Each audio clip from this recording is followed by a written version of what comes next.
apagar el móvil, Sí. no sea que me dé luego un susto.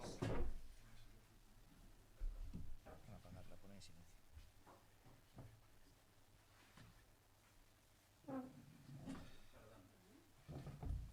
Lo que me he traído ha sido un boli, pero bueno, igual no.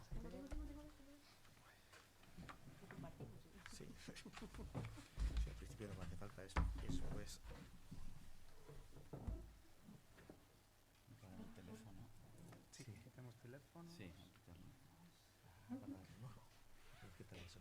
sí, uy, que no funciona. ¿Eh? Que la imagen, pero Es que el sí. foco... Bueno, a ver esto.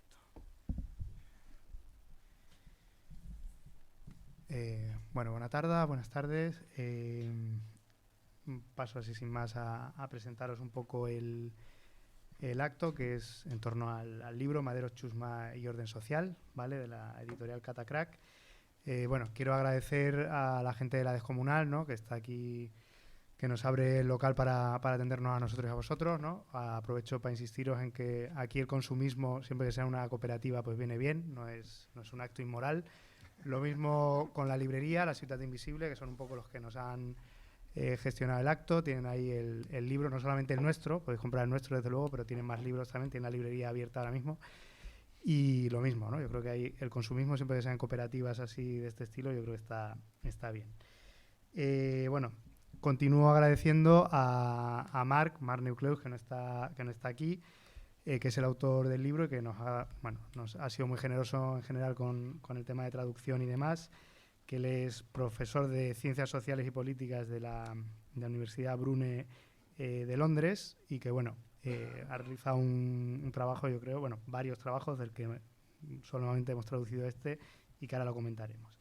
Presento primero a la gente para que no se me olvide, luego os represento si hace falta.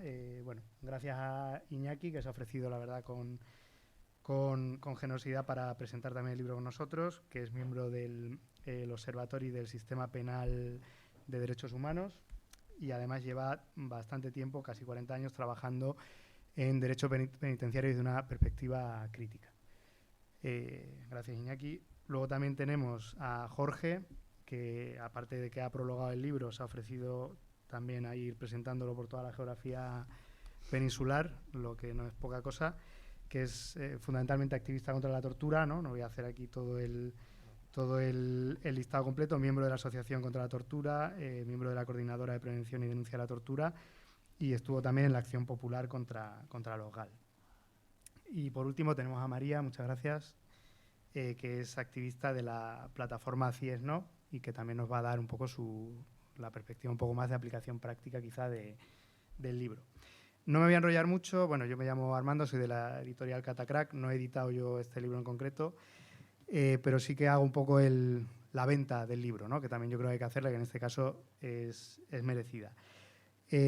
Marc Neucleus, el autor, empieza le ha hecho un prólogo propio de otras 70 páginas para una, no sé si era la segunda o la tercera edición, hablando del Black Lives Matter, que nos queda, es verdad que tomamos muchas veces como referencia a Estados Unidos, pero en este caso yo creo que tiene un sentido, porque de todo lo del Black Lives Matter, él recupera una idea que es, bueno, que es de ellos, pero que le da bastante énfasis Marc, que es la del defund the police, ¿no?, la idea de que ¿qué se puede hacer con la policía, ¿no?, si se puede humanizar la policía, si se puede democratizar la policía.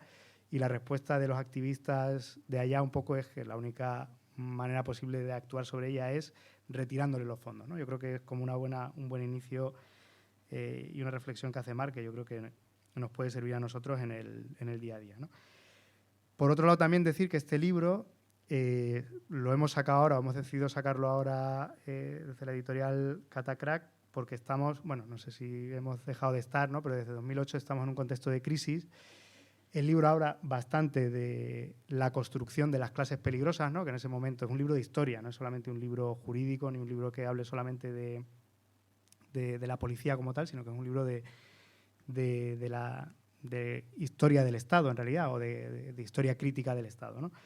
Y de lo que habla Marc Neucleus es como esas clases peligrosas, ¿no?, en concreto la clase trabajadora, es en sí misma una creación del Estado, una creación de la policía. Es decir, que es la propia policía o el propio Estado el que consigue extirpar cualquier tipo de relación por parte de la clase trabajadora con los comunes, ¿no? con otra fuente de ingresos que no sea exclusivamente el salario, y el que crea lo que nosotros ahora conocemos como proletariado, ¿no? Es decir, el proletario es aquella persona que está vinculado exclusivamente a la economía por medio del salario, y esto es, según Marx, para eso tenéis que leer el libro para saber cómo lo hace, ¿no? La policía, pero según la hipótesis de Marx Núcleos lo hace el Estado a través de la policía, ¿no?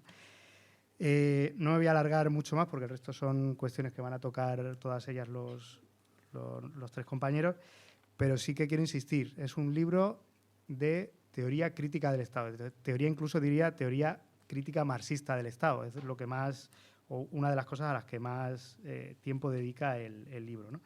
Y a nosotros nos pareció una metáfora interesante, y por eso también hemos invitado a María, pensar si esas nuevas clases peligrosas son la población migrante, ¿no? O sea, no solamente por su condición de migrante, sino por su inserción en el mercado laboral, ¿no? O sea, yo lo he oído un montón de veces a compañeros y compañeras que la ley de extranjería en realidad es una legislación laboral, ¿no? Que lo que regula fundamentalmente es cómo tú te insertas y accedes a una serie de derechos, en muchos casos mediados por el mercado laboral, por el trabajo, ¿no? Y bueno, poco más voy a añadir para no alargarme, decir que es un libro multidisciplinar, ¿no? Es decir, que habla mucho de historia, de filosofía, de criminología y también de derecho, ¿no? Y de economía, pero bueno, sin más, que bastante recomendable. Pues ya está, le voy a pasar la palabra a Iñaki, ¿vale? Te paso la palabra y el micro. Y el micro. Gracias. Bueno, buenas tardes a todos y todas. Muchas gracias por la... ¿Se escucha bien? Sí. Por la invitación a la gente, a los amigos y amigas de Catacrack, aquí, a la Descomunal, ya lugar habitual de muchas cosas que no voy a enumerar ahora. Más o menos hemos dicho de comentar entre 15 y 20 minutos, ¿no? Cada uno algunos aspectos, entonces yo empezaré dando una visión como muy general de algunas cosas que creo que pueden servir para situar no tanto el contenido del libro como yo he conocido a Neocleus personalmente hace unos 10 años aproximadamente en un seminario en el norte de España que se hizo en inglés antes de otras traducciones. Y entonces, bueno, creo que algunos temas que algunos se tocan y otros no en el libro, pero que forman parte de su ideario, de su manera de ver las cosas, que las compartimos, salvo alguna, que también la mencionaré por abrir alguna línea, digamos, de debate, ¿no? En primer lugar, creo que se puede empezar por señalar, y así muchas veces se lo decimos a los estudiantes. Yo soy un profesor de Derecho de la Universidad de Barcelona que realiza una visión profundamente crítica del mismo derecho que se supone que hay que enseñarle a los estudiantes, y siempre empezamos por desvelar del otro lado del espejo, digamos así, cuando hablamos de sistema penal, intentar realizar algunas precisiones conceptuales, algunas distinciones de lenguaje o terminológicas, ¿no? El sistema penal puede ser perfectamente dividido en dos planos, como estático y dinámico, como se enseñó de una larga sociología del derecho de Max Weber en adelante en Alemania de inicios del 20. Un sistema penal estático es aquel ámbito en el cual el derecho se produce, el ámbito de producción legislativa, digamos, para entendernos, y el sistema penal dinámico es aquel segundo momento en el cual operan tres agencias, que son la policía, los jueces y la cárcel, en extrema síntesis todo, que son los encargados de la interpretación y aplicación de aquel derecho. Y habrá que ver si realmente todo eso es un sistema penal o son una suerte de subsistemas que operan a veces con mucha o demasiada, no sé cómo decir, autonomía uno del otro. Creo que es un primer plano que puede ser interesante, al menos desde un punto de vista así analítico o conceptual, de discernir o de separar. Segundo plano, también muy, muy rápido este inicio, que creo que también tiene que ser distinguido. Uno es el plano prescriptivo y otro es el plano descriptivo. Uno es el plano de cómo las cosas deben ser, la pena privativa de libertad que debe resocializar, que dicen las normas, etcétera. Y otra cosa es la función que la cárcel cumple de verdad en el mundo del ser digamos, y que muchas veces, sobre todo en la limitada cultura jurídica que existe, limitada y limitante, se confunden claramente, y creo que se les confunde la cabeza a los estudiantes sobre todo, confundiendo las cosas que deben ser como las cosas que son en realidad, y creo que es una separación analítica que tiene que ser puesta de manifiesto en primer lugar. España es un lugar en el que lamentablemente una auténtica sociología del castigo del sistema penal no ha tenido un desarrollo como ha tenido en otras partes, y por lo tanto lamentablemente desde la propia universidad creo que se realiza una tarea de muy poca desvelamiento crítico de entonces. Lo único que se suele señalar como mucho en una facultad de Derecho, si es que se habla de la pena, porque en realidad solo se habla de los delitos, aunque se olvidan de que el derecho penal se llamó así no por la cuestión de los delitos, sino por la cuestión de la pena, el derecho de las penas. Se llamaba en la Italia ilustrada de hace 200 años, ha quedado completamente todo esto en el olvido. Y entonces simplemente se dice que la pena es la consecuencia jurídica del delito. Entonces todos los estudiantes tienen que repetir como loros pobres para aprobar los exámenes estas historias. Y es una definición tan absolutamente repetida como vacía de contenido, y de no ser por la ayuda de libros como este, por ejemplo, que abordan con las herramientas de la economía, la ciencia política, la sociología, la geografía, la demografía, desde un punto de vista, quiero decir, interdisciplinario, desconoceríamos, por ejemplo, la evolución y la transformación de los sistemas punitivos, desconoceríamos su vinculación con los sistemas de producción económica y el mercado laboral, desconoceríamos los significados y valores que encierra y produce el castigo, las auténticas funciones que el mismo verdaderamente cumple, la relación entre el castigo y la organización política del Estado, desconoceríamos los mecanismos de selección de la clientela que finalmente terminan siendo los usuarios, digamos así, del sistema penal, desconoceríamos la importancia de los elementos estructurales, por ejemplo, de la cárcel, que son el tiempo y el espacio. Estar preso es estar metido en un lugar determinado por un tiempo determinado, y los elementos de espacio y tiempo son ignorados también por el derecho. Desconoceríamos las subjetividades que produce el sistema penal, es decir, no sabríamos nada, que es lo que le pasa a los estudiantes de Derecho. Siguen repitiendo, la pena es la consecuencia jurídica del delito, y yo le digo, ¿y todo esto qué? Y te miran como diciendo, y bueno, pobre, claro, no se les enseña absolutamente nada más que recitar cómo las cosas, digamos, tendrían que ser en un mundo puramente normativo, completamente alejado de la realidad. Afortunadamente existen obras como estas, que luego diré se inscriben claramente en una suerte de revisionismo histórico, estructural, de corte, en este caso, creo que claramente marxista, neomarxista en alguna parte, que realmente desvelan toda esta polifuncionalidad que cumple, en este caso, más la agencia policial, aunque no solo, o el sistema penal en su conjunto, ¿no? Creo que obras como estas son las que nos aproximan de una manera más interesante a toda esta problemática del castigo, para poder interpretarlo como un artefacto cultural que verdaderamente marca la sociedad en la que vivimos, como Foucault y tantos otros autores, en línea en la cual creo que este libro se incardina claramente, nos muestra. En primer lugar, me parece importante señalar, más allá de esas generalidades, que el nacimiento de un poder semejante como el que trata esta obra, es decir, el poder policial, en realidad no se entiende si no es como un desgaje de un verdadero poder bélico.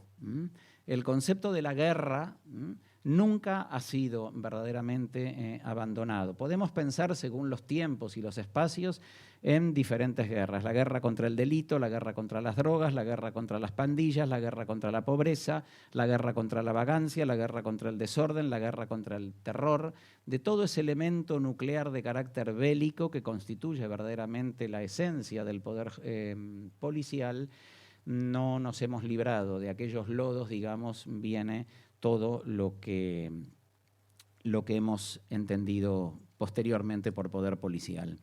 Otro aspecto central me parece que tiene la obra y que es una pregunta fundamental es ver de qué manera se situó el orden policial en la separación violenta al irrumpir el capitalismo europeo y luego también el capitalismo norteamericano de los trabajadores, que les separó de los medios tradicionales de subsistencia, fabricando los ilegalismos, como en el lenguaje de Foucault, y ubicando a las clases sociales en un orden claramente de sujeción por debajo del capital, construyendo trabajo asalariado que se mantiene siempre incólume, es decir, igual frente al proceso de acumulación de un capital que acumula beneficios que no reparte de manera igualitaria y por lo tanto hace que la ecuación entre uno y otro, la distancia, se vaya cada vez acrecentando más.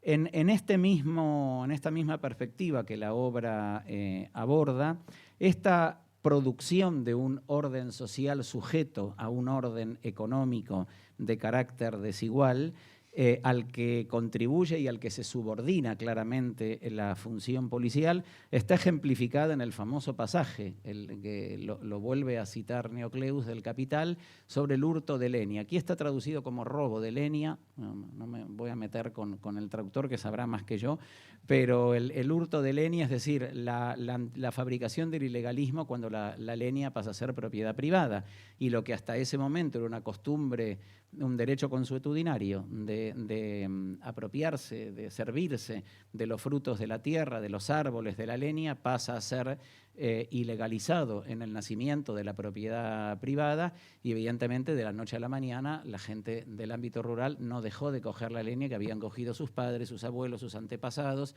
y esa transformación, que es uno de los pocos pasajes que se encuentra en Marx, que no hace una teoría relativa al orden punitivo, digamos, ni Marx y Engels se ocuparon de otras cosas, no de esto. Es un pasaje marginal de la obra que a mí me dio mucho gusto, la verdad, encontrar que Neocleus lo trata para analizar cómo nace verdaderamente en el ámbito de la revolución industrial todo un nuevo lenguaje, el culto al trabajo, la eliminación de las fiestas patronales, la lógica manufacturera, que la revolución industrial exigía en definitiva todo un nuevo disciplinamiento de las clases sociales para la conversión de masas rurales en obreros aptos para las fábricas que digamos, en los albores de la modernidad se estaban construyendo, ¿no?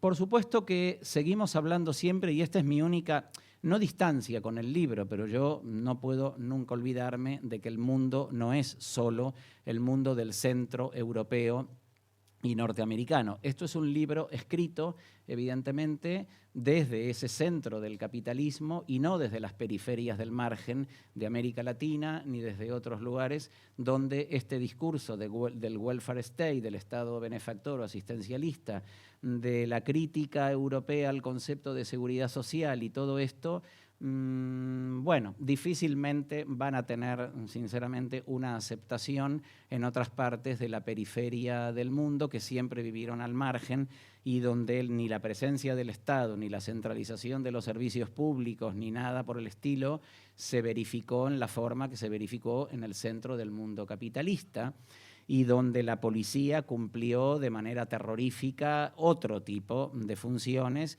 mucho más allá de la policía forestal o higienista que narra este libro para el ámbito inglés y norteamericano del que habla, sino que cumplió un papel absolutamente militar, paramilitar, bélico y asesino de una manera muchísimo más brutal y descarnada que lo que no es una distancia con el libro. Eso yo lo he hablado con el propio autor en aquel seminario, y evidentemente, bueno, pues pertenecemos a mundos culturales distintos, y yo, como vivo un poco a caballo entre una pata en Europa y otra en América Latina, pues siempre tengo mi cabeza pues armada, digamos, de esa manera para entender o discutir amablemente, digamos, con él o con quien fuera, que esto es un análisis propio del primer mundo capitalista, en el que se puede hablar y se puede y se debe seguramente criticar un falso welfare state que en otras partes sencillamente ni siquiera se conoció. Otro punto para conversar, y esto ya es una digresión en realidad del libro, que me parece interesante por lo que acabamos también todos y todas de vivir, es que este concepto de policía médica, higiénica, que ya Foucault había tratado tanto, bueno, pues se ha vuelto a ser presente, ¿no?, en los últimos 2 años a consecuencia de la pandemia.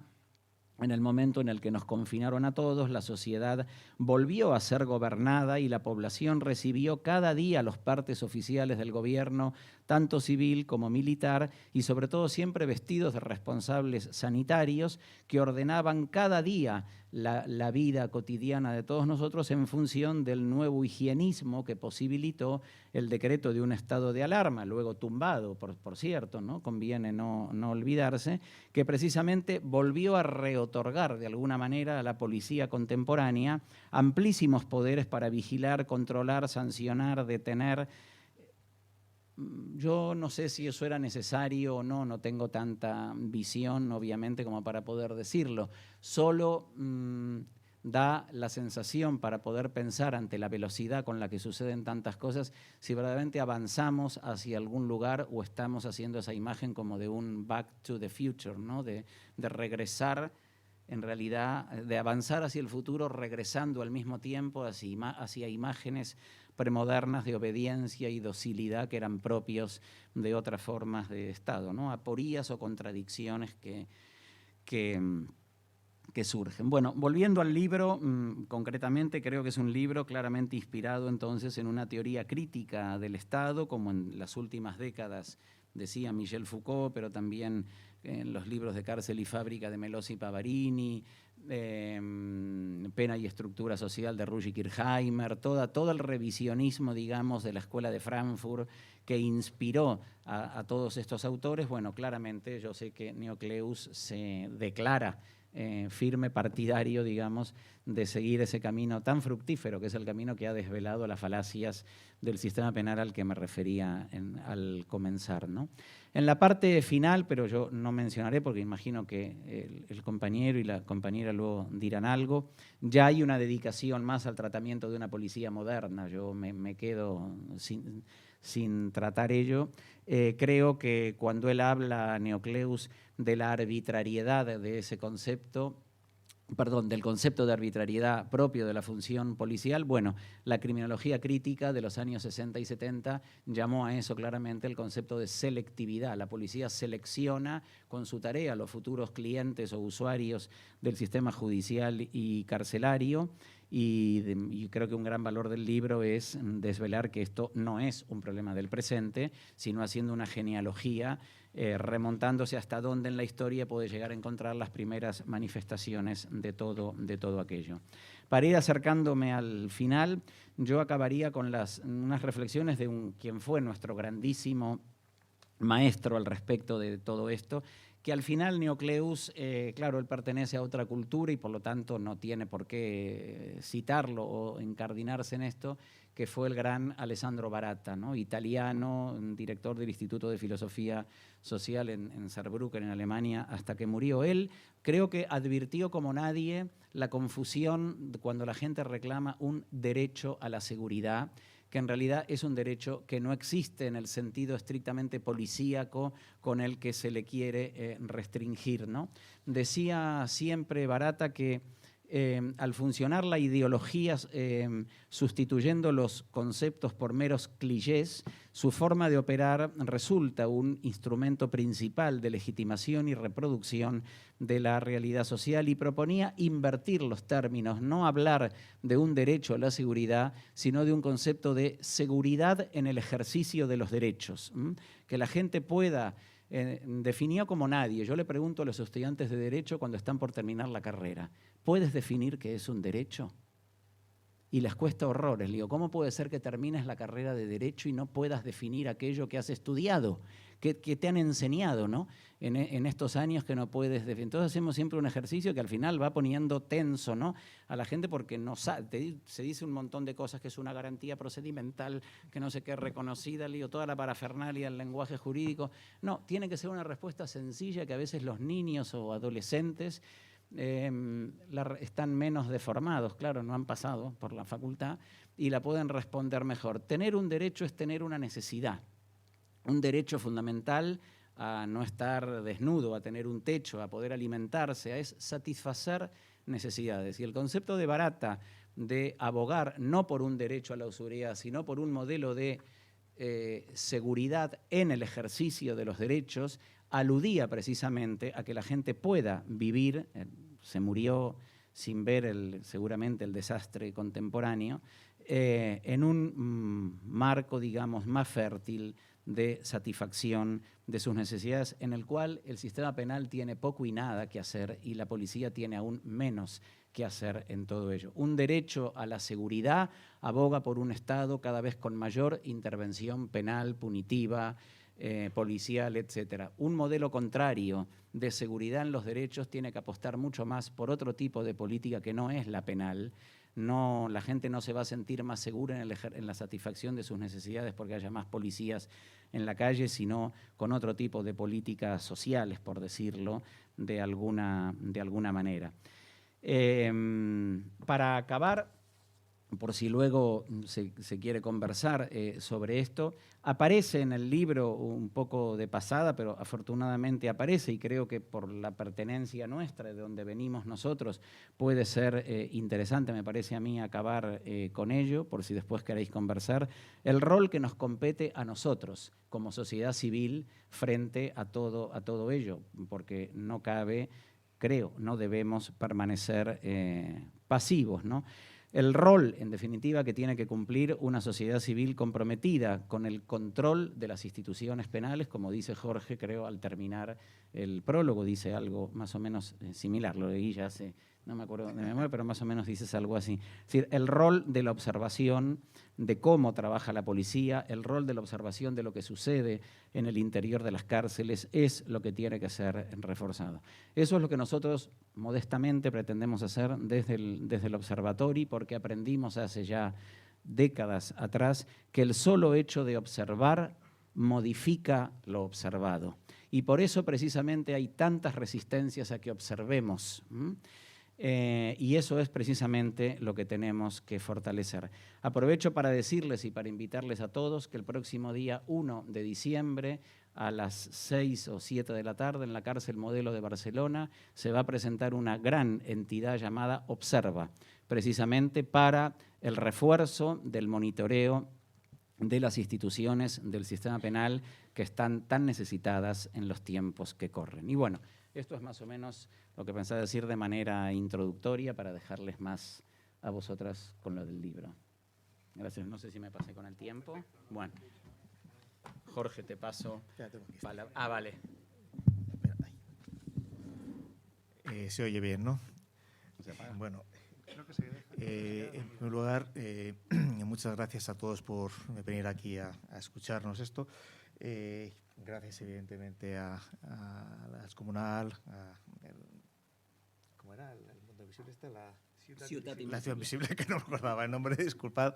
Pero bueno, hay algunas cosas que voy a continuar con lo que ha comentado Iñaki.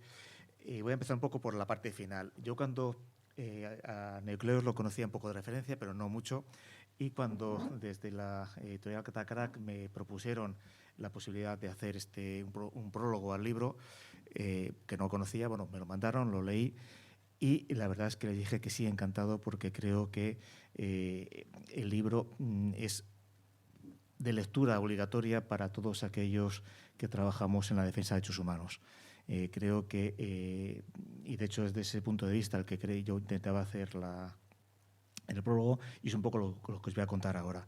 Cómo las personas que trabajan en defensa de derechos humanos, en cualquiera de sus aspectos, el libro nos va a ayudar a desvelar multitud de mentiras, de engaños, de falacias, que no solamente nos venden desde el sistema, desde el capital, la policía, etcétera, etcétera, sino, lo que es más grave, que hemos incorporado y que estamos ayudando a distribuir y a confirmar y a consolidar.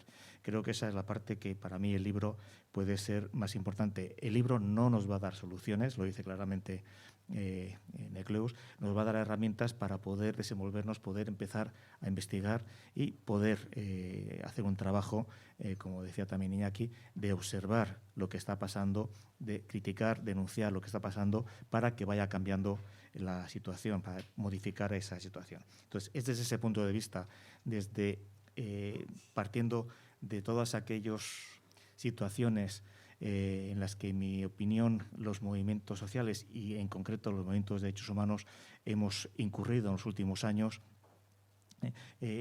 que tenemos que aprender, y digo aprender porque no os voy a dar, insisto, recetas porque no las tengo, para modificar esa situación y empezar a cambiar a modificar esa situación. El libro desvela y nos ayuda a desvelar toda una serie de mitos y falacias sobre la policía, sobre el poder penal, pero específicamente habla más del poder policial. Está evidentemente en relación con otros trabajos anteriores, como bien contaba Iñaki, Foucault. Bueno, hay una serie de trabajos por ahí que se han hecho y están haciendo de forma importante, y voy a comentaros algunos muy por encima para luego en el debate poder tenerlo, sobre todo para intentar que podáis plantearlo realmente si estamos cayendo en esas trampas. Es una hipótesis que tengo yo, que evidentemente hay que discutir, hay que valorar y demás. Una de las primeras cosas que plantea el libro es que la policía no está para perseguir el delito, está para crear ese orden social, ese orden económico. Y precisamente la definición de delito, uno de los aspectos en los cuales se crea ese orden. Como bien decía Iñaki, prohibiendo la recogida de leña, el hurto, robo de leña, se crea un nuevo delito y con eso, evidentemente, empezamos a perseguir, a normalizar, a disciplinar a toda una serie de clases. Pero entonces el problema, insisto, no es perseguir el delito, es crear el delito, definir el delito y a partir de ahí crear orden, definir orden y mantener un orden determinado.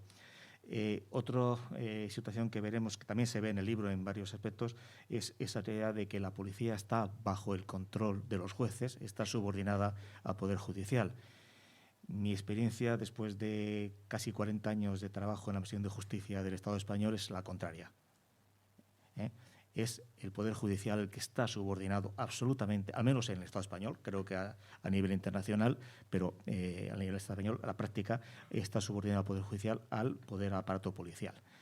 Son los policías los que van decidiendo no solamente que sea el delincuente, sino qué delito. En las últimas reformas que tenemos es la policía, cuando presenta en el juzgado de atestado, dice no solamente quiénes son los posibles responsables, sino qué delito es el que ha cometido, y además dicen qué procedimiento es el que hay que seguir. Evidentemente los jueces luego pueden cambiarlo. La inmensa mayoría de las veces los jueces aceptan de forma totalmente acrítica la situación. Y cuando hay alguna norma garantista, algún derecho que está protegido por la legislación, pero incomoda, dificulta el trabajo policial, lo que hacen los policías es exigir que se cambien las normas, que se relajen las garantías, y lo suelen conseguir de forma sistemática, bien en la vía práctica legislativa o bien en la aplicación diaria de todos los días. De hecho, es las pocas veces que he hablado con responsables policiales, y digo pocas porque es muy difícil en cuanto a que no te suelen escuchar, y segundo, que cuando te escuchan es muy difícil llegar a un debate mínimamente serio. Te reconocen sin ningún género de dudas de que si tienen que aplicar las garantías procesales recogidas en las leyes, no podrían hacer su trabajo. Pues claro, como ya a partir de ese momento todo lo demás ya salta. Entonces, en este aspecto, luego ya se hablará. Uno de los aspectos nuevos, se habla mucho de las antiguas clases peligrosas, los vagabundos, que es un poco lo que el control, la disciplinación de estas clases, de estas personas, lo que ha generado mucho en parte ese poder policial. Hoy día, en el siglo XXI, esas clases peligrosas, esos vagabundos, es los inmigrantes, básicamente los inmigrantes, no solamente, pero básicamente los inmigrantes. Más como del tema, imagino que hablará María, solamente lo dejo aquí para que luego ella desarrolle un poco más, pero el control que hay sobre los inmigrantes, evidentemente, y como decía también Iñaki, es una forma de regular el mercado laboral, no solamente de los migrantes a los que se obliga bajo amenazas de ser expulsado a aceptar trabajos indignos, sino que a los ciudadanos autóctonos también se ven obligados a aceptar salarios más bajos, porque si no otros se lo podrán quitar, aquello del famoso efecto de reserva del paro y demás. Pero en el libro se desarrolla más esto con mucho avance. Otra de las cuestiones que nos plantea, bueno, ya se ha comentado un poco el tema de la seguridad. Bueno, yo la seguridad creo que es un concepto que deberíamos empezar a erradicar. La seguridad es un concepto que garantiza ese orden policial y ese orden social, tal y como está redactado, tal como se utiliza. Y la seguridad, en el fondo, lo que viene a decir, cuando se hablan de seguridad, lo que se viene a decir es: no te preocupes, ya nos encargamos nosotros de gestionar esta situación.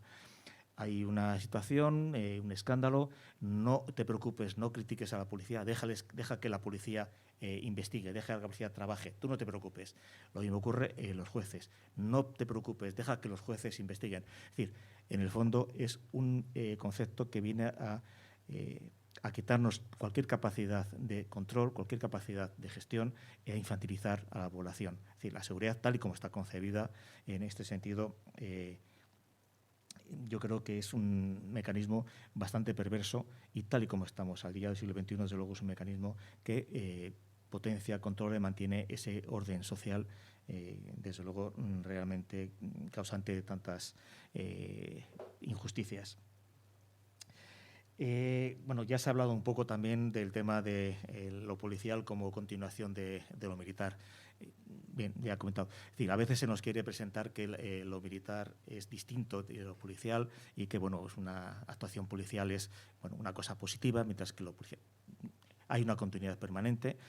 Ya lo ha comentado Iñaki, entonces no voy a extenderme mucho más. Sobre el tema de discrecionalidad también se nos cuenta esa historia. Bien, es que los propios policías, los propios jueces son conscientes de que sin discrecionalidad no hay posibilidad de un trabajo policial efectivo de suplantamiento policial.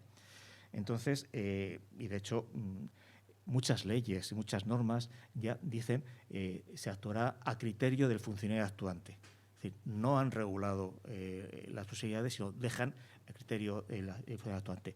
Esto lo tenemos claro, bueno, pues la ley Mordaza en cualquier aspecto y mucho más, evidentemente, en todo lo referente a la extranjería, quién decide cuándo, cómo, no solamente a quién identifico, a quién detengo, a quién acuso, sino también qué actuación persigo, qué actuación me persigo. Acabamos de verlo este 20 de noviembre con las celebraciones del franquismo. La policía no ha actuado absolutamente en ninguna actuación cuando eran claramente ilegales. Otra cuestión es la respuesta que habrá que dar, pero desde luego es que no han levantado ni un solo atestado. Si hubiese sido una manifestación al contrario, ya veríamos lo que hubiese pasado: cargas policiales, detenidos, identificados, etcétera, etcétera, etcétera. Y esto de la discrecionalidad policial tiene mucho que ver con los abusos policiales y los delitos de los agentes o funcionarios policiales contra los ciudadanos. Si tú das esa discrecionalidad, si los jueces admiten esa discrecionalidad, lo que estamos es potenciando, facilitando la impunidad de esos funcionarios.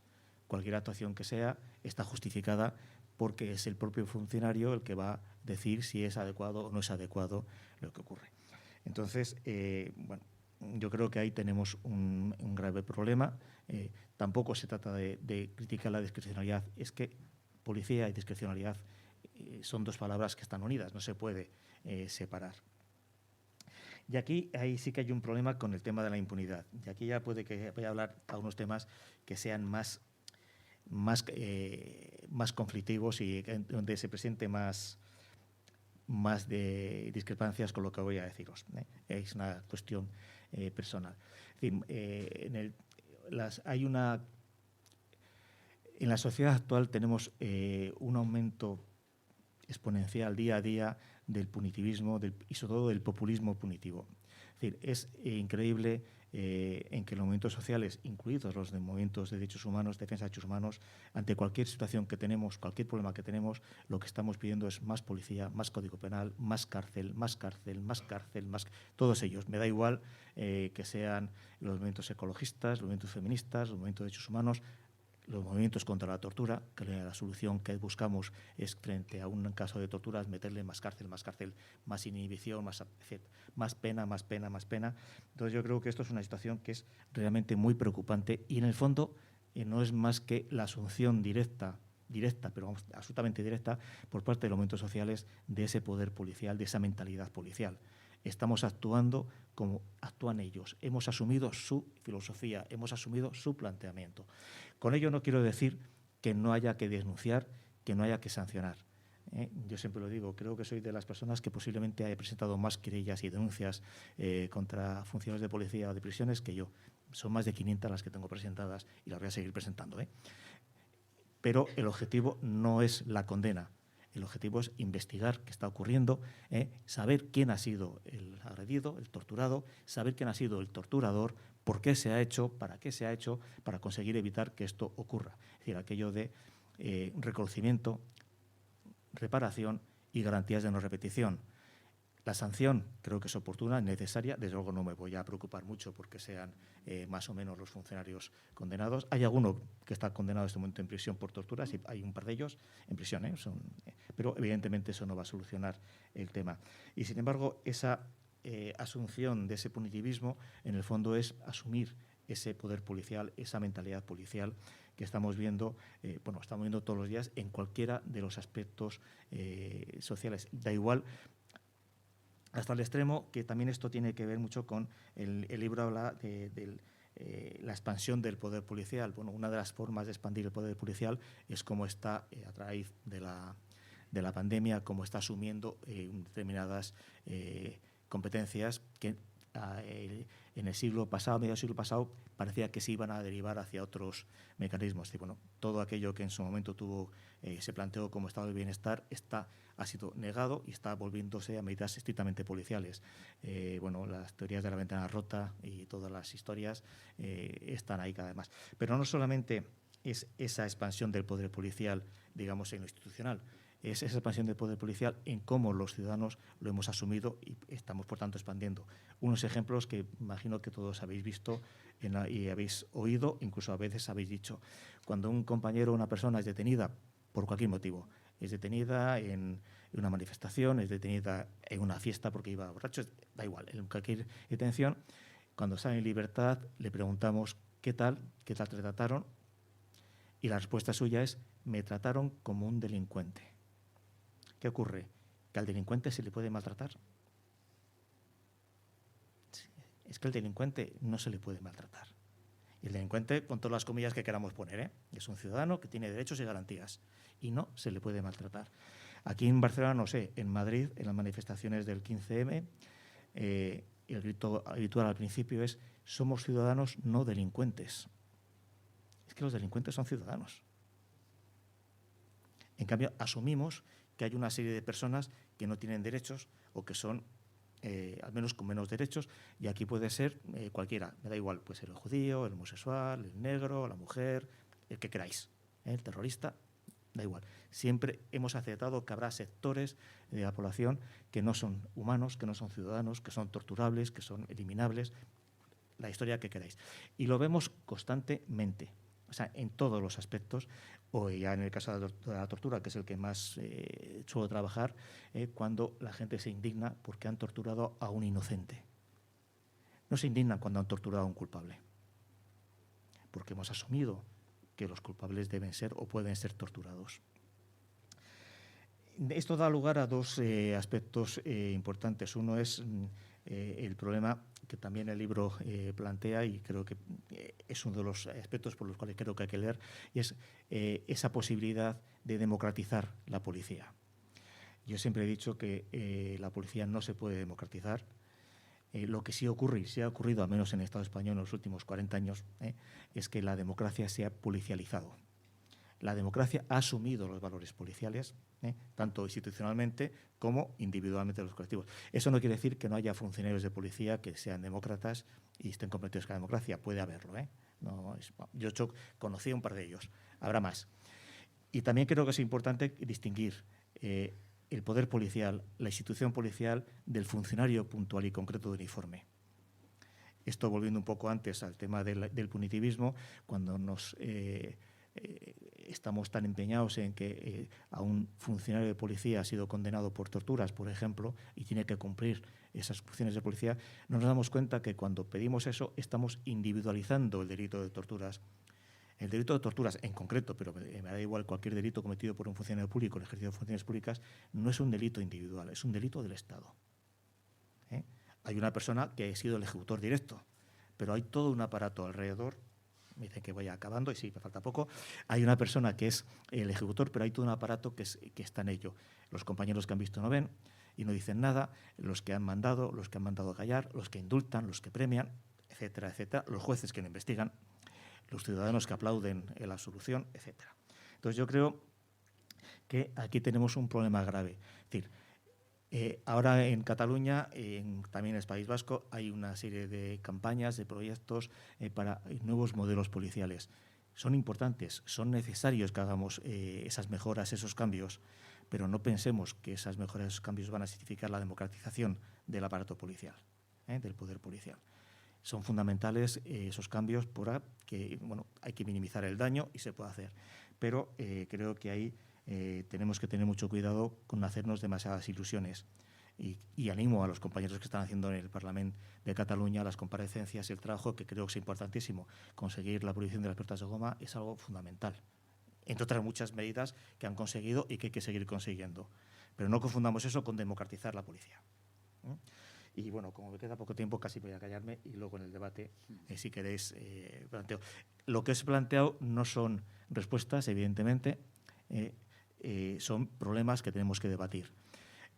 También el libro, y que me gustó mucho la palabra, decir, quien busque soluciones a la policía, que lea otro libro. Bueno, pues lo mismo os digo, es decir, el libro os va a plantear problemas, os va a hacer pensar en lo que está sucediendo, os va a hacer pensar en lo que estamos haciendo o en lo que no estamos haciendo, y yo creo que en ese sentido es fundamental que lo leamos para a partir de ahí empezar a trabajar.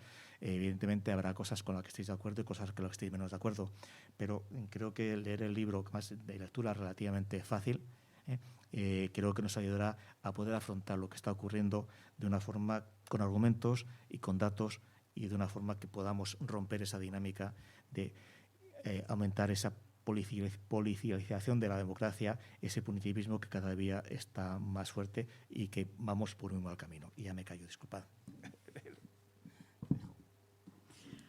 A ver, ¿aquí se escucha bien?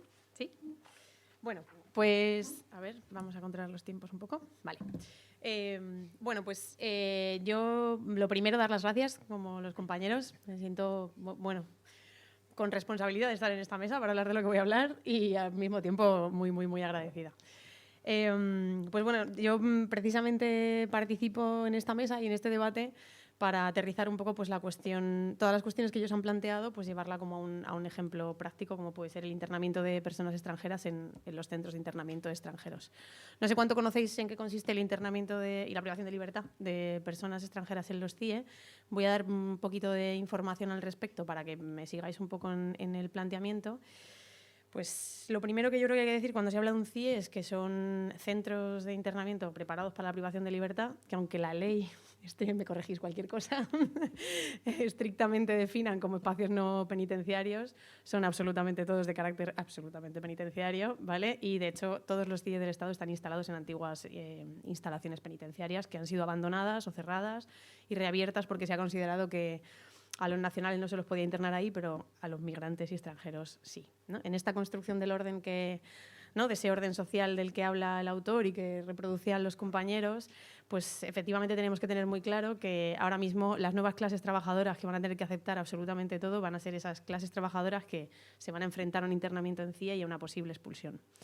Desde hace bastante tiempo que tengo la suerte de trabajar con Jorge y debatir bastantes cosas en el día a día, unas más agradables y otras menos, debatimos mucho sobre cuál es exactamente la función de los CIE, o sea, para qué existen. ¿Son, en términos del Estado capitalista, eficaces o no eficaces? Bueno, pues a mí siempre he rechazado muchísimo este discurso, pero me parece que está bien partir de él, porque bueno, es el discurso que genera, que maneja en general la población. Para que os hagáis una idea, más o menos el número de entradas irregulares que reconoce el Ministerio del Interior, que es tanto en cuanto las que le apetece reconocer, que no las que realmente serán, el año pasado se coloca más o menos en unas 43.000 personas. De esas 43.000 personas que supuestamente han entrado de manera irregular o que se encuentran en estado irregular en el Estado, los CIE solamente en este último año solamente han expulsado a 927. ¿Vale? Han sido internadas, que tengo aquí el dato que no quiero meter la pata, 1.841. Es decir, la totalidad, o sea, los 7 CIEs que hay en el Estado tienen una capacidad de internamiento de unas 1.069 plazas. Los datos siempre oscilan porque el Ministerio del Interior, como bien sabemos todas, pues es muy opaco en casi todo lo que hace y dice. Entonces, bueno, más o menos por lo que vamos completando, sabemos que son unas 1.069 plazas y en total, pues eso, al año han internado a 1.841 y solo han expulsado a 927 en sus términos. ¿Qué quiere decir esto? Que es que ni siquiera funcionando a su máximo rendimiento, es decir, internando cada 2 meses a esas 1.069 personas, llegaría a internar más o menos a unas 7.000. No llega ni al 15% de los propios datos que ellos reconocen. Por lo tanto, el CIE no está pensado, creemos nosotras, en términos de eficacia, ¿no? O sea, no están pensados para ir sacando a toda la gente que tenemos en situación administrativa irregular. Apoyándonos en la premisa del autor, que nos ha resuelto como muchas dudas y que hemos podido como decir, mira, pues hay alguien más que había pensado en esto y que nos viene muy bien la aplicación práctica para ello.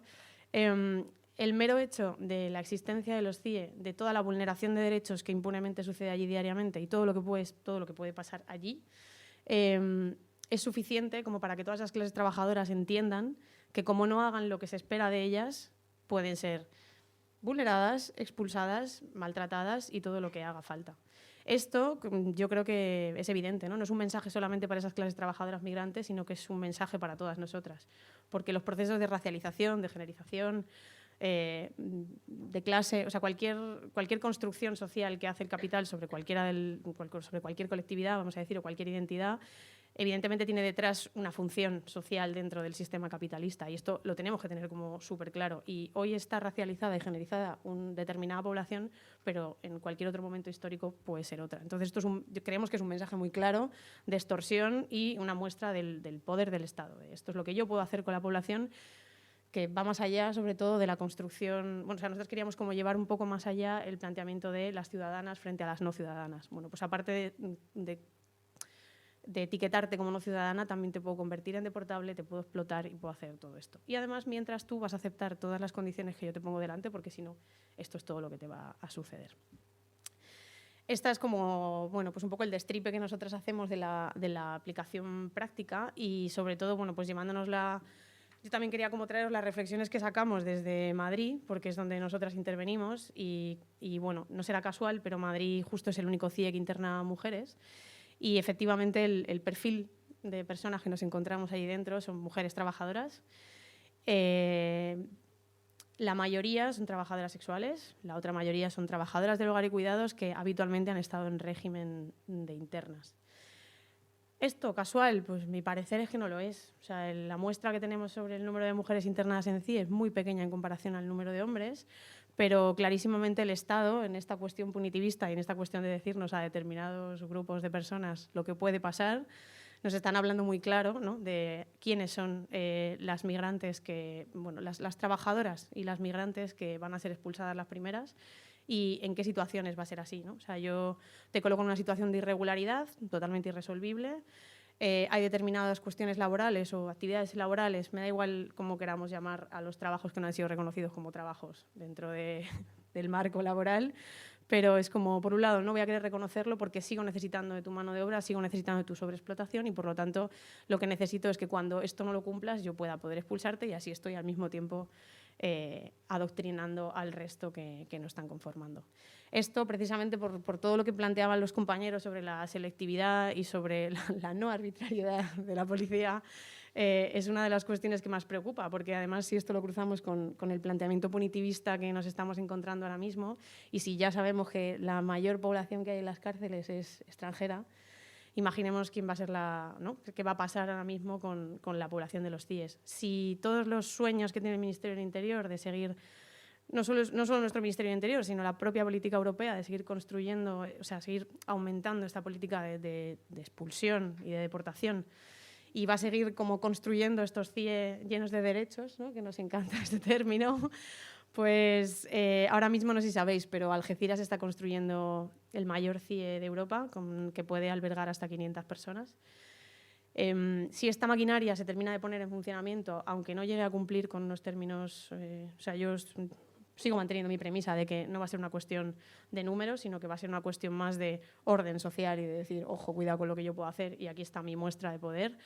Creo que tenemos que tener muy claro para la intervención que podamos realizar y para cambiar lo que estamos observando, tener muy, muy claro todo esto. Porque o sea, yo no rechazo que evidentemente las personas que visitamos en cárceles, en CIE, en situaciones de privación de libertad, tenemos que hacer una cobertura sobre la asistencia, ¿no? Y sobre las necesidades que tienen las personas dentro, porque no solo vienen las vulneraciones de derechos que tienen que ver, digamos, como con lo más administrativo o lo que más deviene del sistema penal, sino que tienen mucho, o sea, que también hay mucho de lo que tiene que ver con que te han aislado completamente de tus contactos, que te han desplazado a una comunidad autónoma en la que tú no estabas arraigado y que tienes 60 días para poder demostrar tu inocencia relativamente y salir, o sea, y evitar que seas deportado y que todo tu proyecto migratorio sea aniquilado. Entonces, teniendo en cuenta esto, yo creo que esta línea asistencial es importante mantenerla, pero es que esta línea de conciencia sobre esta demostración de poder y poder precisamente con eso estudiarla y desmontarla, creo que es la única manera en la que vamos realmente a poder hacer frente a toda esta cuestión, porque si no, esta batalla como que partimos un poco de seguir reproduciendo como todo es un poco por la vía de lo emotivo, estamos como reproduciendo esa relación de superioridad, ¿no? Es como yo, que todavía no he sido ni colocada en una clase, ni generizada, ni etcétera, etcétera, etcétera, me relaciono contigo, te ayudo, pero bueno, es que no puedo hacer nada sobre la construcción que tú tienes como no persona. Entonces creo que tomar conciencia sobre cómo se ha construido, por qué se hace y que al mismo tiempo también podemos, aunque sea la parte más egoísta, pero que en cualquier momento, cualquiera que estemos, podemos acabar ahí, pues creo que es algo que hay que lanzar a las futuras activistas, a la gente que estamos interviniendo en el movimiento y que creo que puede aportar como un poco también al debate. Y yo creo que con esto lo tenemos, por no aburriros mucho más. No sé, luego ya pues abrimos turno de preguntas y resolvemos sobre lo que haga falta. Vale, pues bueno, muchas gracias a los tres. Yo creo que entre los tres han dado una buena panorámica de qué va el libro y de bastante más.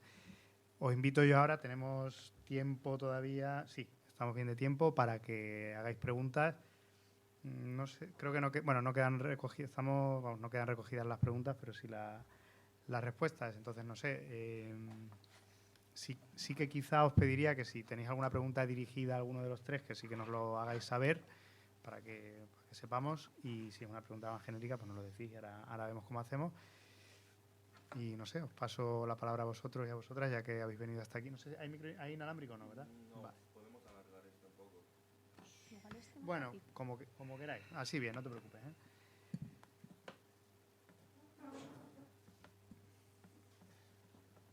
Y si no, porque sí. Si no, de viva voz, que lo digan y ya. Sí, más fácil de viva voz, sí. No sé si se anima alguien por ahí.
Cuenta eso de, no sé si se puede decir mucho todavía, pero eso de que solo haya mujeres en el CIE de Madrid, ¿no? ¿Cómo se entiende que haya tan pocas mujeres? ¿Cómo lo interpretas? ¿Contestamos una a una? Okay. Sí, ¿no? Venga, va. Vaya pregunta difícil que me has hecho, Mercé. Venga, va. A ver, yo creo que la cuestión de la opacidad o sea, cualquier instrumentalización que están haciendo de las cuestiones de la seguridad, de cualquier forma parte de esto. O sea, si no podemos ser informadas, pero luego la gente puede ser deportada o puede ser liberada, aunque nosotras no lo sepamos, y contarle a las comunidades en las que ellas sí que están insertas todo lo que les ha pasado ahí dentro, creo que forma parte precisamente de lo que estamos hablando. O sea, no deja de reproducir esa situación y entonces como... Pues mira, además es que mantengo como a la gente que puede denunciar esto y que no se expone a tanto riesgo como la propia persona en situación administrativa irregular en denunciar a la policía por haberla maltratado, por ejemplo, pero sigo pudiendo generar este maltrato y además lo hago como sin que nadie, absolutamente nadie, sepa qué está pasando. Y además, o sea, tengamos en cuenta que este funcionamiento, o sea, al final es estatal, saben perfectamente también dónde estamos insertas, dónde no estamos insertas, por lo tanto, también esa separación que tenemos con nuestras vecinas migrantes es parte de lo que tenemos que resolver antes de acompañar a las personas que tenemos en un CIE, que aquí, por ejemplo, creo que, por suerte, pues yo siempre lo digo, ¿no? Y lo hacéis un poquito mejor que Madrid, está como mucho más separada y siempre estamos como, es más difícil la convivencia en los barrios. Aquí se mantiene lo común de una manera un poco más bonita, o por lo menos esta es la sensación de las que venimos desde fuera. Un poquito más de tradición, por lo menos, ¿no? A la hostilidad de ese Madrid que no es tan barrial, ni tan común, ni tiene tantos espacios. O sea, que las fuerzas, es verdad que hoy no lo he dicho, pero creo que una de las cuestiones importantes también es que todo este trabajo sobre todo esto que estamos reflexionando sea algo compartido entre las vecinas y entre todas las poblaciones antes de que nos encontremos con el CIE. El CIE es la punta del iceberg y no es posiblemente el lugar donde organizarse. Esto es triste, pero creo que es importante también como tenerlo claro. Y respecto al tema de las mujeres, pues yo es una pregunta que llevo años haciéndome e intentando resolver. No tengo una respuesta clara, porque además luego cuando comparamos con los números de expulsiones, porque también el mayor número de expulsiones no se hace desde CIE, se hace en expulsiones express, que son las que se hacen en comisaría en 72 horas, el número de mujeres aumenta, pero sigue siendo siempre menor. La razón yo no la tengo, no sé si los compañeros ahí han hecho alguna reflexión al respecto. Yo no tengo una respuesta más allá de que me imagino que habrá muchas negociaciones informales, que habrá... Bueno, que ahí operarán muchas cosas que tienen que ver con esa construcción también de género y que habrá muchas negociaciones ahí inversas. Dale, Diana. Completa. No llega. Ah. Pero yo igual tengo algo que añadir a esto, que es algo que creo que hemos debatido contigo, que es como que es algo muy histórico y es algo que vivimos nosotras mismas también y nuestras vecinas migrantes también, que es la exposición pública no es la misma. El hecho de la intervención en la polis, en el acto público no es el mismo, y también el hecho de, yo creo que es algo paternalista, el hecho de que la criminalidad no viene desde las mujeres, y es algo que yo creo que también interviene en el hecho del encierro de mujeres o de hombres, aunque podamos tener presencia pública o aunque, por ejemplo, también por ejemplo en el ámbito de la prostitución se encuentra mucho, ¿no? Digamos en el espacio público. Y por otro lado yo creo, y esto ya es más integrada, que entre mujeres nos cuidamos mucho más. O sea, la interlocución que tenemos entre nosotras o que pueden tener entre personas que están, digamos, internas o que trabajan en otros lugares. La comunicación, el contacto, el hecho de esto está sucediendo aquí, no vayas, no sé, ¿no? Como el cuidado y el autocuidado y el cuidado entre nosotras, yo creo que es mayor entre mujeres que entre hombres. Entonces, no es que se quieran encerrar a menos mujeres, sino que creo que hay como una posibilidad de esquivar el encierro entre mujeres.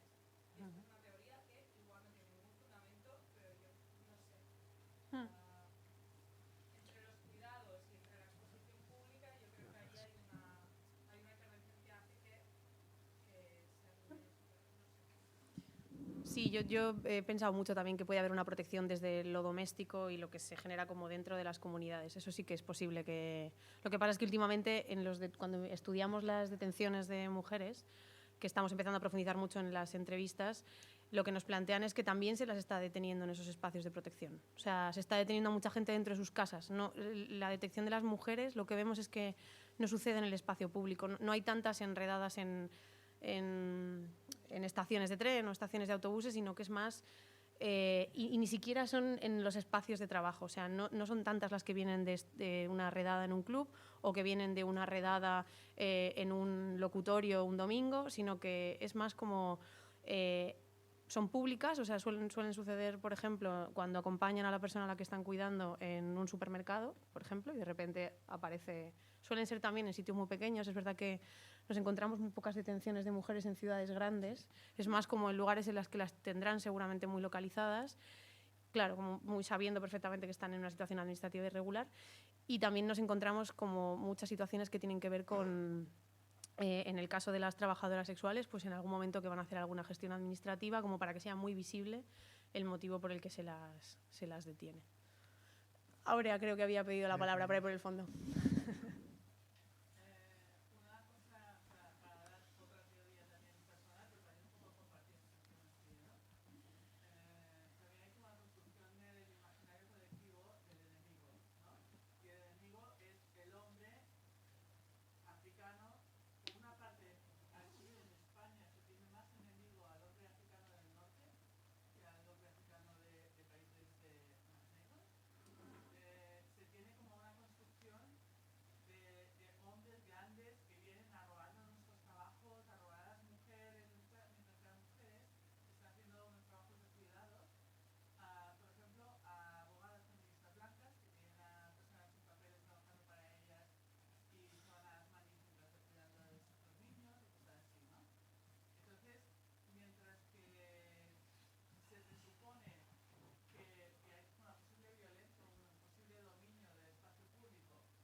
Vale, no sé si... Bueno, si igual cogemos alguna palabra más, aparte lo que ha comentado aquí la compañera. ¿Sí?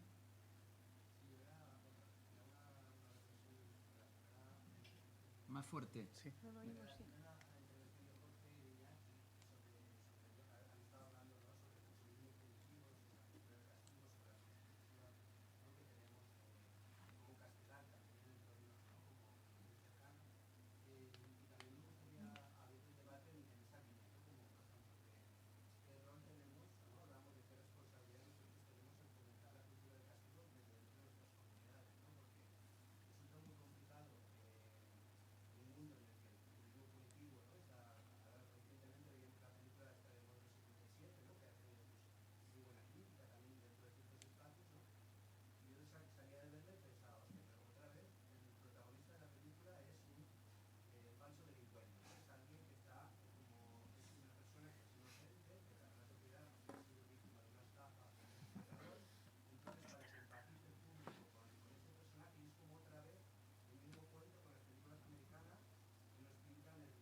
Bueno, es que acabas de abrir la caja de Pandora.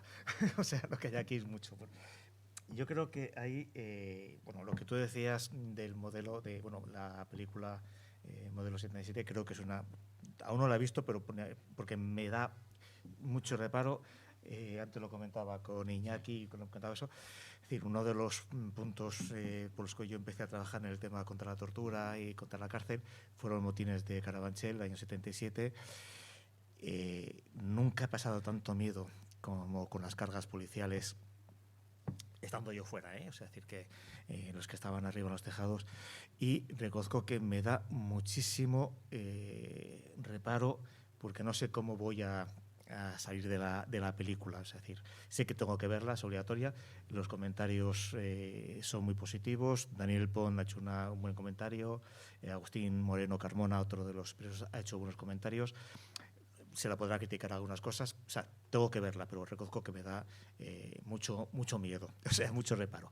Pero es una cosa que es evidente, no solo, como tú decías, en todas las películas carcelarias o de derechos humanos, siempre la víctima de las torturas o de las injusticias es un blanco, rubio, muy guapo, y además que sabemos de antemano que es inocente. Cuando hay pocas películas, cuando se plantea que la persona detenida es culpable, la reacción del público, incluso de los más acérrimos defensores de derechos humanos, es bastante contradictoria. No sé si llegasteis a ver, porque no sé si llegó a estrenarse aquí en Barcelona, la obra de teatro Joseca torturado, con un texto de Javier Ortiz. un texto es antiguo, se estrenó, hablo de memoria, 2012-2013. Tuvo poco recorrido a nivel internacional. La historia es una persona detenida porque es un terrorista conocido, la policía le identifica, lo detiene por un error que ha cometido y sospecha a la policía que ha puesto una bomba que va a estallar inmediatamente. Entonces, directamente deciden que van a torturarle. Entonces, es un monólogo de Joseca que empieza diciendo: soy Joseca, soy terrorista, he puesto una bomba, y empieza a contar un poco lo que le ha pasado, el por qué ha llegado a esas circunstancias. Yo creo que es un alegato importantísimo contra la tortura y, sin embargo, muchos compañeros, incluso miembros de la Asociación contra la Tortura, cuando se originó la obra, estaban indignados porque era una apología del terrorismo. Es decir, no soportamos defender que un terrorista, un asesino, un violador, un genocida, el nombre que queráis ponerlo, no puede ser torturado. No soportamos que al monstruo no le podamos hacer lo que haya que hacerle para sacar la verdad. Luego, evidentemente, bueno, si analizamos las causas originales, vemos que esos motivos son siempre mentiras, no son imposibles. El caso de la bomba de relojería, la bomba de reloj relojería, que va a explotar en poco tiempo, y si no sacamos la verdad van a morir miles de personas porque no tenemos tiempo a desalojar la plaza, etc. Hay muchos ejemplos, muchas películas, son todas mentiras, son falacias y demás. Pero bueno, está ahí. El problema está en que los ciudadanos hemos asumido ese discurso. De hecho, una cosa que es parte de ese poder policial que hemos incorporado son las encuestas que hay sobre la tortura a nivel internacional, también en el Estado español. Cada vez más, desde que se están haciendo estas encuestas, creo que la primera que se hizo en 1997 hasta ahora, el número de ciudadanos que dicen que la tortura es correcta, es adecuada y es necesaria para casos específicos, suelen ser generalmente para casos de terrorismo, asesinato, etcétera, va aumentando. En el Estado español, la última encuesta de 2016 decía que el 58% de los encuestados eran partidarios de torturar a un islamista que haya puesto una bomba. Y la palabra tortura con todas las palabras, ¿eh? Si llegamos a preguntar mano dura o otro tipo de torturación, yo no quiero saber el porcentaje que tendríamos. No significa que todos estén de acuerdo. Lo que sí está de acuerdo es que la primera reacción visceral de las personas cuando les preguntas es que se puede torturar, que la tortura está legitimada y eso el Estado lo aprovecha. Quien dice la tortura, imaginaros con todas las demás medidas de privación de libertad y de privación de limitación de derechos, negación directa de derechos, porque hemos asumido que por seguridad vale cualquier cosa. Hay una película que es terrorífica, Amenazados, no lo voy a contar por no destriparos, aquí sí que habría esto. Os aconsejo verla y pensarlo con mucho cuidado el final. La película es una trampa absoluta desde el comienzo hasta el final, pero el final es terrorífico porque la trampa ya está muy bien montada. Pero no sé si alguno la habéis visto. No. Entonces, si podéis verla es esto. Y bueno, por lo demás, no hay realmente respuestas, como tú decías, movimientos a los que tú has dicho, y no hay, porque incluso cuando hablamos aquí en el Estado español sobre posibilidades de abolicionismo, me da igual en la cárcel que en la policía, nos planteamos de alguna forma, y siendo muy simple, una vuelta casi a esas poblaciones originales, sin Estado y demás, que no son aplicables al día de hoy. Yo creo que tenemos que empezar a pensar cómo ese planteamiento abolicionista desde la posición que tenemos actualmente y no pensando en que, puesto que se dio o se pudo dar hace no sé cuántos tiempos, cuando el hombre vivía en estado de naturaleza, hoy se puede hacer. Hoy creo que hay que buscar otras alternativas. No las tengo. Las políticas de reducción de impuestos, yo tengo mis dudas de que puedan ser efectivas. Aquí en el Estado español, el momento de insumisión planteaba la objeción fiscal a los gastos militares. Fue un fracaso. La política, eso no significa que el ejército haya recibido una mínima cantidad. Entonces hay que seguir insistiendo. Eso no significa que no haya que seguir insistiendo en cómo buscar esa forma de limitar, reducir y, a ser posible, eliminar, abolir esas medidas. Pero es hora de que empecemos a pensar. Ahora, yo no tengo alternativas y los modelos que hay, bueno, creo que son modelos interesantes para empezar a pensarlos, pero creo que hay que ver cómo, cuándo y dónde se piensan. Y evidentemente cada sociedad es diferente y, como bien decía Iñaki, que ahora seguirá, es decir, hay sociedades muy diferentes, con planteamientos muy diferentes y no en todas, no creo que haya un modelo para todas las sociedades a la vez. Creo que el modelo, Tomás, de buscar la abolición o que sea una cuestión utópica, yo sí que creo que hay que empezar a plantearlo. Digo plantearlo y ya veremos cómo llegaremos.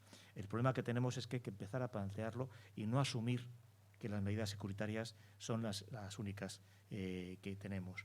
Yo creo que el error es que hemos caído en la trampa. Solo medidas securitarias, policíacas, carcelarias es la solución que tenemos. Entonces hay que romper esa dinámica. ¿Cómo? Hay que empezar. Un poco continuando con esto último que decía Jorge, claro, lo que plantea Vicente es la pregunta, ¿no? Verdaderamente. Es pregunta. Sí, muy difícil de que nosotros podamos encontrar. Pero intentando hacer un esfuerzo incluso más amplio, si tú te fijas, lo que tú citas de movimientos más o menos de corte abolicionista norteamericano, etcétera, negros, negras y demás, tienen, y otros que podrían mencionarse de otros lugares, tienen algunos puntos en común en cuanto a que son, que creo que es lo que ha dejado de existir aquí, lamentablemente, aunque no me guste decir esto, son fundamentalmente movimientos de afectados y de afectadas. Son los propios sujetos afectados los que, bueno, en vista de la privación sufrida, han empezado con distintos niveles de organización, pues a hacer lo que pueden, ¿no? Uno puede ver que hoy en día en algunos ámbitos hay algunas manifestaciones al respecto. Vosotros mismos estáis hablando aquí del tema del tancamento de los CIES. Por lo visto hay varias personas que os conocéis y que estáis en torno, digamos, a todo ello. Y bueno, para mí es una alegría ver, digamos, que la gente se junte en torno a todo ello. Un ejemplo. Ayer, porque me tocó por otra cosa participar en una situación parecida a esta, sobre el tema de desahucios en un determinado barrio en Barcelona, y veía también con alegría, sí, ya de uno con unos cuantos años, a gente joven unido a mujeres afectadas por la situación de no poder afrontar pagos de vivienda y teniendo que buscar fórmulas de autoorganización para poder tener solución a sus problemas. También es otra alegría. Sin embargo, no vemos nada al respecto en torno a un fenómeno de solidaridad en el ámbito de la cárcel. No lo vemos.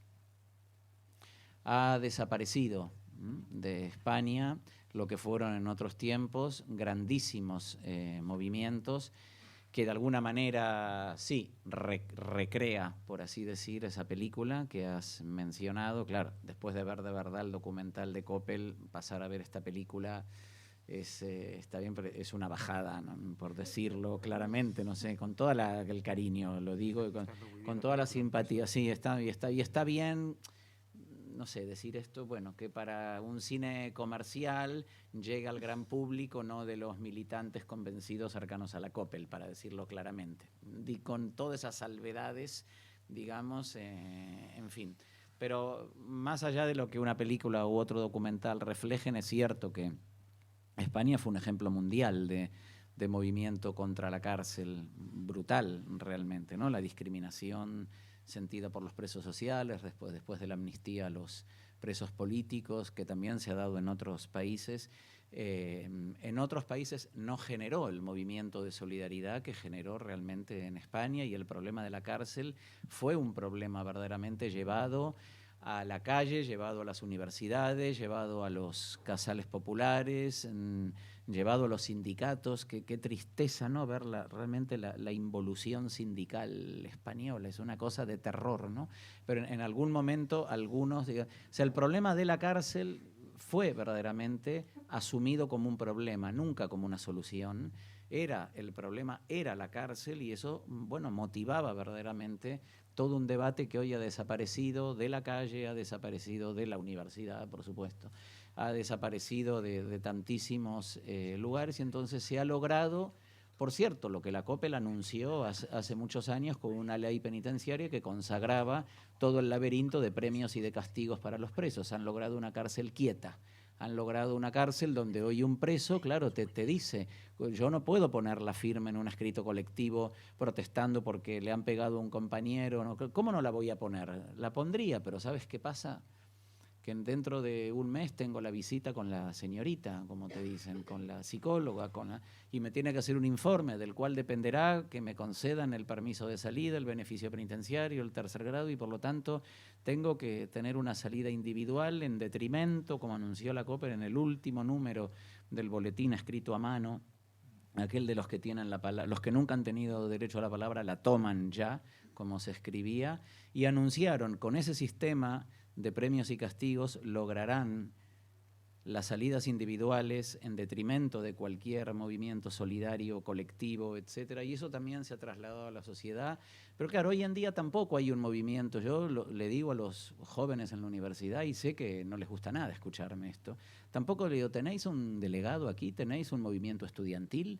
¿Tenéis algo al respecto para protestar por vuestros derechos, para organizaros? ¿O te miran como, prácticamente? Entonces, claro, si hay organización de los afectados y de las afectadas, hay movimientos de base que buscarán soluciones a la vivienda, a luchar contra los CIES. Cuando no hay movimientos de organización de los afectados y de las afectadas, entonces, claro, los derechos se van perdiendo, la cárcel está quieta, se instala toda esta alarma social, los medios de comunicación, no hay una pedagogía de lo que sucede verdaderamente en la cárcel. Y además creo que se une porque antes ha salido, bueno, no me acuerdo a cuento de qué, perdón, así la digresión, pero ahora me viene a la cabeza, con el tema de la pandemia. Bueno, claro, la pandemia y la cárcel han sido temas absolutamente olvidados en estos años. La cárcel y Cataluña, con la represión que ha habido en Cataluña, donde la burguesía descubrió por primera vez que la policía les pegaba, parecía que bueno, que ya no le pegaban solo a ese delincuente que se refería Jorge, no, le pegaban a los señores y señoras de la burguesía catalana, y entonces descubrieron la represión de la policía y descubrieron la injusticia de los jueces y del Supremo y de Marchena y de la Audiencia Nacional. Parece que descubrieron que todo eso existía y descubrieron también la cárcel. Y fuimos, creo que una vez más, absolutamente ingenuos en pensar que la gran represión brutal ejercida contra Cataluña iba a servir para que se tomara una conciencia sobre la represión, que no se tomó tampoco, no se tomó lamentablemente. Y entonces, al no existir realmente una continuidad de toda esta organización de afectados, bueno, el problema de la cárcel no importa, no interesa. La pandemia y la cárcel. Vino la pandemia, pasaron cosas tremendas en el interior de la cárcel, donde sencillamente el alejamiento de 2 metros de una persona entre otra era una quimera por la falta de espacio, y eso no le interesó a nadie. Se informaba diariamente sobre cómo estaban las residencias, la calle, el no sé qué. No se informaba nunca sobre la situación de la pandemia. Vivimos reclamando aquí en Cataluña, ¿no?, que siempre presume del modelo penitenciari català, modèlic y no sé cuánto, respecto de otros, que se abriera un canal permanentemente de información a las familias que estaban desesperadas, las mujeres que llamaban y no atendían las trabajadoras sociales los teléfonos de las oficinas carcelarias. No se informaba sobre eso. Se solicitó permanentemente la sustitución ante la imposibilidad de comunicaciones físicas, ¿no?, que es lo más sagrado en la vida carcelaria, por las videollamadas, etcétera. Finalmente, después de mucha presión, se aceptó la legalización, digamos así, de ese tipo de videocomunicaciones, digamos, y vino la trampa, cuidado, de la tecnología. Hoy en día las visitas carcelarias están enormemente reducidas, los abogados apenas van a las cárceles porque les es más cómodo y más barato hacer la teleconferencia desde su casa o de su despacho, los jueces tampoco van, los juicios se están celebrando cada vez más sin el principio de inmediación, sin trasladar a los presos, y cada vez corremos más el riesgo de visitarles menos, de ir menos a la cárcel, y que esa tecnología, que en realidad debería de haber sido un elemento complementario a otra y no sustitutivo de la presencia, digamos, física ha venido para quedarse en detrimento, digamos así, de esa presencia física en las cárceles donde la gente hoy en día está más sola, está más enferma, profundamente enferma. Alguien debería de preguntarse por qué en las prisiones catalanas tan modélicas han muerto 33 o 34 o 35 personas solo en lo que va de año, como intentamos contabilizar nosotros, ¿no? Contigo desde el observatorio en esta necrológica tremenda que llevamos, y se producen situaciones donde cada vez más la total deshumanización que suponen este maltrato, esta falta de contacto físico, se traduce, como bien sabemos con Vicente, en el último caso, lamentablemente del preso, que lo han enterrado hoy, lo han enterrado esta tarde, donde a la familia de la persona muerta ni siquiera la cárcel le llama para avisarle que su hijo, a la madre, se ha muerto, y se entera por un compañero de celda que le avisa a la familia y se persona entonces en la cárcel y le dicen: sí, tu hijo ha muerto y para que estés más tranquila te damos una pastilla, y te tienes que marchar, que lo han llevado al tanatorio y no pasa absolutamente nada respecto de todo esto. Y el esfuerzo que intentamos hacer, mal o bien, porque al final somos organizaciones pequeñas, sin recursos, y se hace lo que se puede, con un alto nivel de exposición, por cierto, por hacer todo esto, pues termina absolutamente silenciado. Seguimos sin canales de información oficial, seguimos sin movimientos de afectados en torno a esta situación, y se siguen contabilizando muertos aquí respecto de todo este tipo de situaciones, y no sucede lo que sucede en otros campos, que es la generación de solidaridad respecto de la gente sobre el problema carcelario. Entonces, claro, estamos solos al final respecto de todo esto. Y lo que alguna vez pensamos ilusoriamente, que lo que hubiera pasado en Cataluña hubiera servido para generar una conciencia diferente para todo esto, disuelto todo esto, salidos los presos políticos del independentismo, me refiero, de la prisión, que me parece muy bien, por supuesto, que hayan salido, bueno, echamos de menos que todo lo que también se trabajó en ayuda de ellos y de ellas, cuando estuvieron, porque también lo hicimos, teníamos que hacerlo y lo hicimos, por supuesto, hoy en día tampoco estén presentes en el problema carcelario actual. Entonces, ¿por qué no encuentras eso, Vicente? Y bueno, que se encuentra en otros lados, porque en otros lados esas personas se han agrupado en el movimiento negro norteamericano, hay un lazo de unión que va desde la defensa del habitat, de la vivienda, a la lucha anticarcelaria, a la organización barrial, hay todo un lazo de unión, y no es en absoluto casual, por tanto, que surjan ese tipo de movimientos. Y aquí, lamentablemente, bueno, pues la situación está, yo a veces siento decir estas cosas, ¿no? Porque parece una descripción, pero entonces a veces según uno, ¿no?, está más para estar más fuerte o más deprimido respecto de seguir adelante, digamos, en este tipo de luchas. Y cuando a veces, bueno, ves a gente joven que se organiza en torno a todo esto, uno quisiera pensar que, bueno, que tiene que haber evidentemente un relevo de demandas, un relevo generacional, pero que la verdad cuesta muchísimo de ver, sobre todo en el problema de la cárcel.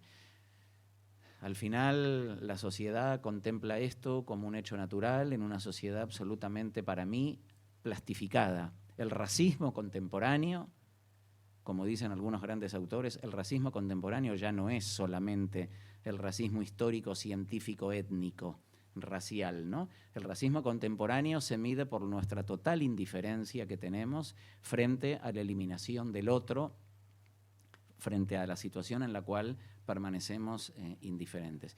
Y eso es algo que entonces nos interpela a todos, ¿no? No podemos depositarlo solamente en otros lugares.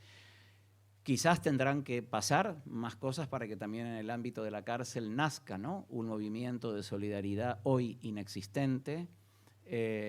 Nosotros creo que en el mundo tanto de la universidad como de los movimientos sociales tenemos todo por hacer en este sentido, y creo que, bueno, nuestra tarea es intentar mostrarle esto a las generaciones jóvenes, no con el ánimo en realidad de enseñar nada, sino las luchas históricas que han existido al respecto, para que se pueda tomar algún tipo de conciencia al respecto. España es un país negacionista. Es un país negacionista de la tortura.